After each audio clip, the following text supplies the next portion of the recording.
দিনৰ পৰা আপোনালোকে মোৰ বহুত নিউজ শুনি আছে, বহুত অপপ্ৰচাৰ চলি আছে। যি নিউজ বাজিছে তাৰ 10%ও সঁচা নহয়।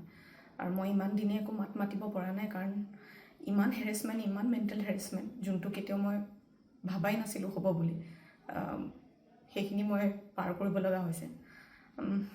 মেণ্টেলি প্ৰস্তুত নাছিলোঁ কোনো ধৰণৰ কথা ক'বলৈ বা কিবা ষ্টেটমেণ্ট দিবলৈ।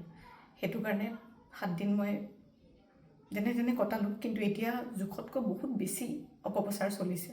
বহুত ধৰণে মোক সাঙুৰ খুৱাইছে বিভিন্ন ক্ষেত্ৰত। ন্যায়ালয়ে মোক দোষী কৰাৰ আগতেই নিউজ মিডিয়াই মোক দোষী কৰি মোক এতিয়ালৈকে ফাঁচি দিছে। মোক অলৰেডি মই দোষী বুলি কথা কৈছে। আৰু বহুত ধৰণৰ নিউজ, বিভিন্ন ধৰণৰ নিউজ, য'ত মোৰ কেছটোৱে ট্ৰেডিঙৰ ওপৰত আছিলে, কিন্তু এতিয়া কেছটো অকল মোৰ ওপৰত হৈ গ'ল। আজি ফাইনেলি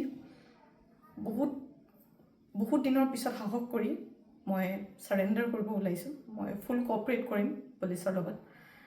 ইমান দিনে কৰিব পৰা নাছিলোঁ। মই পলাই ক'তো থকা নাই, মই লুকাই আছিলোঁ অকণমান। মই পৰা নাছিলোঁ সহ্য কৰিবলৈ। ইমান সহজ নহয় নিউজ এটা শুনি থকা বা নিউজ এটা কৰি থাকিলে। যি মন যায় তাকে কৈ আছে, কোনো ধৰণৰ তথ্য নোহোৱাকৈ কথা কৈ আছে। মই ভাবিছিলোঁ ইমানখিনি কেতিয়াও নিউজ মিডিয়াই নকৰে, ইমান তথ্য নথকাকৈ ইমান নিউজ নবজায়।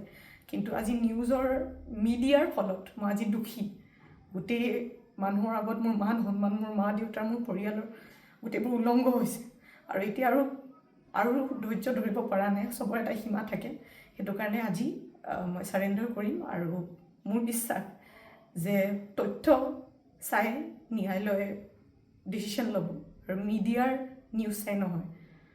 চ' আজি মই ছাৰেণ্ডাৰ কৰিম আৰু মই ফুল কোঅপাৰেট কৰিম পুলিচৰ লগত। আৰু মোৰ বিশ্বাস যে যদি মই সত্য হয়, মোৰ কোনো ধৰণৰ শাস্তি নহয়।